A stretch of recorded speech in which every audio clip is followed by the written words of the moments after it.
그랬더니 제 친구가 다 더라고요. 제 친구의 이 말 때문에 결정적으로 조리원을 는 정말 다시 돌아가도 조리원. 안녕하세요, 마미단입니다. 저는 첫째 낳고는 조리원을 안 갔고 둘째 낳고는 조리원을 다녀왔어요. 첫째 때는 왜 조리원을 안 갔는지, 둘째 때는 그럼 왜 갔는지, 각각의 장단점은 뭐였는지 한번 말씀드려 볼게요. 우선 첫째 때도 조리원 예약을 하긴 했었어요. 병원이랑 연계된 조리원이었는데 여기가 조금 비쌌어요. 일단 예약을 해놓고 또 이게 맞나 싶은 거예요. 그래서 여기보다 조금 저렴한 곳으로 해볼까 했는데 솔직히 요즘 조리원 3,400씩 하잖아요.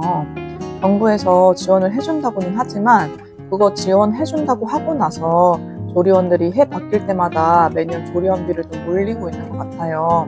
근데 조리원에 또 저 돈만 내고 끝이 아니고 마사지도 받는데 마사지도 뭐 저렴한 건 100만 원 선에서 가장 비싼 거는 몇백씩 하는 거예요. 그럼 이게 대충 1,000만 원 언저리인데 이걸 2주 동안 있으니까 식사로 나눠보면 하루에 한 6, 70은 깔고 자는 거예요.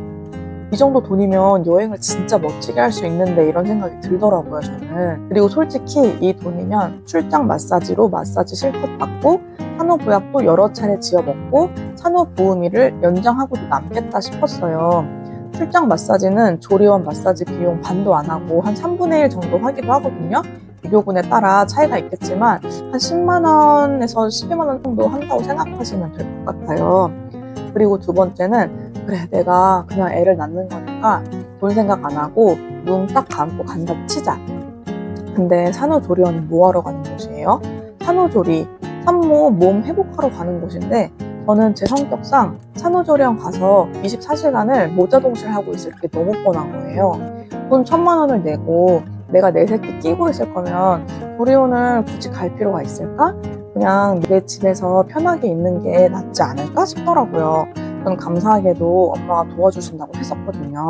그러다가 제가 여성병원에 정기검진을 주기적으로 가는데 거기 원장님이 저 임신한 걸 알고 대뜸 조리원 가는지부터 물어보시더라고요. 그래서 예약은 해놨는데 안 그래도 지금 고민 중이다 하고 말씀드렸더니 가지 말래요. 그 이유가 뭔가 들어보니까 조리원 우리나라 말고 어느 나라에 또 있냐면서 조리원에 엄청나게 회의적인 의사 선생님이신 하셨어요. 그러면서 하시는 말씀이 조리원에 얼마나 많은 사람들이 들락날락 하느냐, 거기서 신생아가 각종 바이러스에 노출 위험이 있다 이런 이야기를 하셨어요. 실제로 RSV, 노타바이러스, 폐렴 등 조리원 감염 사례가 꾸준히 발생하고 있고 조리원 폐쇄했다는 뉴스를 쉽게 찾아볼 수 있었어요. 그래서 제가 또 이 얘기를 듣고 고민을 했죠. 출산을 이미 한 제 친구한테 전화를 걸었어요. 지금 나 조리원 예약해두긴 했는데 이래저래서 나 지금 너무 고민 중이다. 어떻게 하면 좋겠냐 이랬더니 제 친구가 다은 안 그래도 내가 갔던 조리원 우리 집 앞에 있어서 오다 가다 맨날 보는데 어느 날 불이 다 꺼져 있어가지고 저 조리원 망했나 싶어서 찾아봤는데 신생아가 집단 감염돼가지고 폐쇄해서 문을 닫은 거라고 하더라고요. 제 친구의 이 말이 저의 불안하고 갈까 말까 하던 마음에 불을 지키는 방아쇠가 된 것 같아요. 저는 제 친구의 이 말 때문에 결정적으로 조리원을 취소하게 되었어요. 그래서 조리원 안 가고 후회는 없었는가 많이 물어보시는데요. 저는 정말 다시 돌아가도 조리원 안 가겠다. 그 이유는 첫 번째로 모유수유예요. 저는 출산 전부터 모유수유가 하고 싶었고 완모를 하고 싶었어요. 그런데 산후조리원은 어쨌든 아이랑 엄마를 분리를 해두잖아요. 그럼 모유수유 성공 확률이 떨어질 수밖에 없다고 해요. 그러니까 아이가 엄마 젖을 먹고 싶을 때마다 엄마 젖을 물려주고 하면서 젖 양도 늘고 엄마랑 아이의 합이 착착착 점점 맞아지는 게 정말 온몸으로 느껴지거든요. 아이가 계속 연습하면서 빠는 힘도 점점점 세지고 엄마 양도 그거에 맞춰서 점진적으로 늘고 해야 되는데 이거를 엄마랑 아이랑 떨어져서 유축해 놓은 걸 먹인다던가 분유를 먹다가 다시 젖을 문다던가 하면 유두운동이 올 수 있고 아이의 먹는 양과 엄마 젖이 함께 맞춰지며 늘기가 어려워요. 모유수유하면 진짜 놀라운 인체의 신비를 느끼게 돼요. 애가 울기만 해도 젖이 막 돌고 아무튼 그렇게 붙어 있으면서 엄마랑 아이가 애착을 형성하고 정서적으로 안정되는 시간이 저는 정말 귀하고 소중하다고 생각이 돼요. 그리고 신생아 시기에는 정말 뒤돌아서면 애 얼굴이 바뀌어 있단 말이에요, 진짜로. 근데 그걸 놓치는 건 너무너무너무 아까운 것 같아요. 그래도 어쨌든 첫 애니까 모유 수유 하고 싶은데 자세 잡기 어렵고 애가 얼만큼 먹은 건지 이건 알 수도 없는데 잘 하고 있는 게 맞는지 궁금하기도 하고, 아니면 젖이 뭉쳐서 전 몸살이 오거나 그럴 일이 있어요. 이거를 조리원을 가면 거기서 마사지 해주시는 분이 풀어주시기도 하고, 조리원마다 다르겠지만 가슴 봐주시는 분이 계시는데, 집에서는 동네에 오케탄이나 아이통곡이라는 지점이 있을 거예요. 거기 가서 가슴 마사지 받으면서 관리사 선생님이 자세 잡는 법 외에도 궁금한 점 적어가서 여쭤보면 진짜 상세하게 잘 말씀을 해주세요. 이것도 비용이 저렴하진 않지만 조리원에 가는 비용에 비하면 세 발의 피입니다. 제가 첫 애 관리 받던 2020년에는 7만 원대였는데 지금은 8, 9만 원 하는 것 같아요. 그리고 두 번째로는 코로나예요. 아까도 언급했지만 실제로 뉴스를 찾아보면 신생아 집단 감염으로 조리원 폐쇄가 되는 뉴스가 계속 있고, 첫째 아이가 태어난 날이 공교롭게도 우리나라 코로나 첫 확진자가 나온 날이었어요. 그때는 코로나에 대한 정보도 없이 그냥 해외에 코로나 확진자가 몇 명이고 치사율이 높다, 몇 명이 죽었다, 그냥 이런 얘기들이 나올 때라 제가 진짜 극도로 예민해지고 너무 불안한 시기였거든요. 그래서 아이 놓고 한동안 정말 엘리베이터도 못 탔어요. 그러다가 대구에서 이제 또 엄청나게 많은 확진자가 나오고 했잖아요. 그때는 코로나 때문에 최대한 외부인과의 접촉을 없애던 시기였거든요. 그래서 저는 결과적으로 안 가길 정말 잘했다는 생각이 들었어요. 제가 이런 감염 같은 것 때문에 결정적으로 취소하게 된 거였잖아요. 그리고 세 번째는 아기 아빠와 조부모님의 육아 동참이에요. 그 당시에 저희 남편은 집에서 일을 하고 있었고 친정 부모님도 아이를 함께 봐주고 계셔서 저 말고 육아에 동참해 주시는 가족들이 많았어요. 조리원에 있었으면 혼자 아이랑 방에서 있었을 텐데 가족들과 함께 지내니까 출산 후에 호르몬으로 날뛰는 제가 많이 안정될 수 있었던 것 같아요. 그리고 제가 아기를 남의 손에 못 맡기겠다, 나는 내 성격에 그거 안 되고 나는 24시간 모자 동실 분명히 할 거다 했던 그 생각에 남이 남편도 포함이었어요. 그 이유가 저희 남편이 아기를 안아본 적도 없고 뭐 이뻐했던 아기도 없고 주변에 아예 아기 없었어서 좀 불안했어요. 이게 아기를 처음 왔는데 이렇게 앉더라고요. 폼도 이상하고. 그런데 남편을 육아동지로 만들어 둬야 엄마가 편해요. 처음에는 불안했는데 아이가 울던 말든 둘이 그냥 죽이 되든 밥이 되든 해봐라 하고 저는 거실에 있고 남편이랑 아이는 안방에 이렇게 엄마가 좀 분리돼서 개입하지 않는 시간을 가지니까 아이랑 아빠랑도 애착이 너무 좋고 저희 집 아이들은 저보다 아빠를 더 좋아합니다. 저는 잔소리를 담당하고 있어요. 그리고 엄마가 개입하지 않아야 아빠한테도 엄마가 잔소리를 안 하기 때문에 아빠도 좀 주도적으로 육아를 할 수 있는 힘이 생기는 것 같아요. 그리고 네 번째는 산후 우울증. 저는 임신 전에는 산후 우울증이 어쩌다 한 명한테 나타나는 건 줄 알았는데 어쩌다 한 명한테 안 나타나는 거더라고요. 제 주변에는 다 그 정도의 차이는 있지만 산후 우울증을 겪은 친구들이 많고, 또 인스타만 봐도 엄마들 다 모성애가 막 뿜뿜하고 한껏 이쁘게 꾸며놓고 아기들 보면서 그런 사진이나 영상들을 보면 아, 나는 왜 이렇게 모성애가 없을까? 나는 도대체 모성애가 언제 생기는 걸까? 나 되게 애기 이뻐하는 사람인 줄 알았는데 왜 이렇게 힘들기만 할까, 이런 생각도 드는데, 그리고 모성애를 강요하는 듯한 주변의 말 한마디 한마디에도 약간 저는 예민해지고 민감해졌던 것 같아요. 근데 또 코로나까지 터져서 바깥에 나가지도 못하고 그냥 집에만 갇혀서 육아하려니까 너무 힘들더라고요. 그리고 저희 부모님은 싱가포르에 거주 중이시니까 코로나 때문에 그때 비행기 길도 다 막히고 이랬거든요. 그래서 집에 못 가게 생겼다고 원래 100일까지 아기를 봐주시기로 했다가 한 달 정도 지나고 황급히 출국을 하셔서 갑자기 저랑 남편이랑 둘이 육아를 해야 되는 상황이 된 거예요.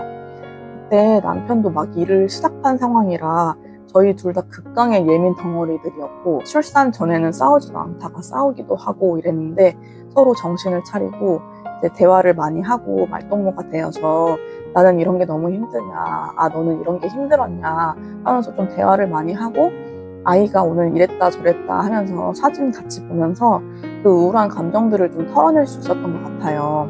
요즘 코로나가 또 다시 퍼지면서 남편들이 조리원에 출입이 안 되는 조리원들도 있더라고요. 이렇게 장점들이 있고 이렇게 좋았다면서 왜 또 둘째는 조리원에 갔느냐? 첫 아이가 태어나고 딱 4년이 지났어요.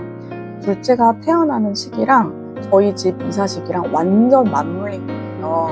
이게 제왕이면 날짜라도 이렇게 딱 잡아놓겠는데 자연분만이니까 애가 이사 전에 태어날지 이사 후에 태어날지 알 수가 없는 상황이었고, 또 예정일을 다 채우고 이사를 한 다음에 태어나면 첫째가 그 어린이집에서 유치원으로 옮기는 시기에 이사를 했던 거라 3주만 애를 받아줄 어린이집을 찾을 수도 없었어요.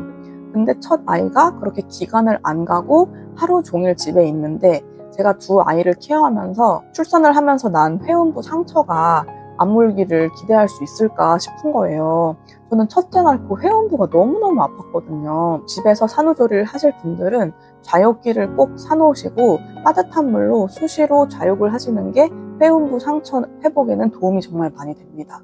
이게 녹는 실이 다 녹아 없어져야 회음부의 통증이 사라지는데 회음부 통증 없애는 데는 좌욕이 최고인 것 같아요. 아무튼 이래저래 스케줄도 너무 복잡하고 남편은 이때는 집에서 아이를 봐줄 수 있는 여건이 안 되고 남편 퇴근 전까지 저희 부모님이 아이를 온전히 봐주셔야 하는데 저까지 버티기가 좀 죄송스러운 거예요. 엄마 아빠가 아무리 괜찮다고 하셔도 저는 이게 또 좀 많이 불편했어요. 근데 진짜 첫째 육아만 하다가 조리원에서 오랜만에 고요하게 누워있는 거 너무 좋았는데 3일쯤 되니까 좀 지루해지더라고요. 첫째도 너무너무 보고 싶고 저는 제가 생각했던 대로 조리원에 있는 동안 계속 모자동실을 했고 제가 갔던 조리원은 밤 10시부터 첫 수유를 해야 되는 한 6시, 7시까지는 엄마 쉬어야 되니까 무조건 신생아실에 아이를 맡겨라 하셔가지고 첫 수유 때부터 밤 10시까지는 정말 꼭꼭 같이 붙어 있으면서 직수했어요. 어차피 이때는 아기가 엄마 뱃속에서 나온 지 얼마 되지 않아서 잠만 자는 시기이기 때문에 엄마랑 같이 모자동실 하고 있어도 고요해요. 첫 애는 그냥 첫 애라 엄마의 긴장도가 높고 그래서 그렇지 않을 수 있는데 둘째는 울어도 달래지도 않고 귀엽다고 사진 찍고 그렇게 되더라고요. 근데 첫 아이를 집에서 보시는 분들도 아이 울음에 내가 너무 민감하게 반응하지 않아야겠다 이렇게 마음을 처음부터 먹으시고 아이는 원래 울어요. 아이는 원래 운다 이렇게 생각을 하시고 너무 스트레스 받고 막 오동동동동동 하지 않으셔도 될 것 같아요. 그리고 반드시 육퇴를 하고 난 후나 아니면 낮에 가족분들에게 도움을 받을 수 있다면 엄마가 아이랑 좀 분리가 돼서 한 20-30분이라도 산책하는 시간을 가지시는 게 진짜 큰 도움이 되는 것 같아요. 아무튼 저는 저의 상황과 제 성향 때문에 첫째는 조리원에 가지 않았다가 둘째는 또 조리원을 갔는데 2주를 채우는 게 힘들었지만 조리원도 또 나쁘지 않았어요.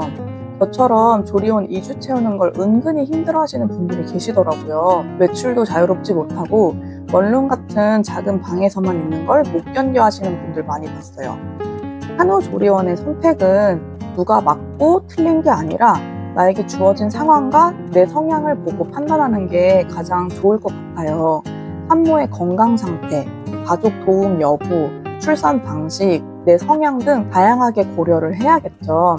솔직히 쌍둥이가 태어난다던가 아니면 연년생으로 동생이 태어난다던가 아니면 제왕절개는 바로 움직이기가 자연분만 산모들보다 불편한 경우가 많은데 집에 나를 도와줄 가족이 없다거나 제왕절개가 아니더라도 집에 혼자 있어야 하는 상황이라면 조리원에 가서 케어를 받는 게 나을 것 같다는 생각이 들어요. 첫 애 혼자 보면서 밥 챙겨 먹기 저는 불가능이라고 생각합니다. 여러분은 제 영상을 보시고 혹시 어느 한쪽으로 마음이 좀 움직이셨나요? 출산 준비 중이신 분들은 지금 고민되는 부분을 댓글로 남겨주시면 저도 함께 고민해 보도록 할게요. 그리고 이미 출산을 하신 분들은 경험을 함께 나눠주세요. 서로서로 큰 도움이 될 것 같아요. 출산을 앞두시고 지금 조리원을 갈지 말지 고민 중이신 분들에게 도움이 되는 영상이었으면 좋겠고요. 정말 화이팅입니다. 건강하게 순산하세요. 긴 영상 시청해주셔서 감사합니다. 다음 영상에서 또 만나요.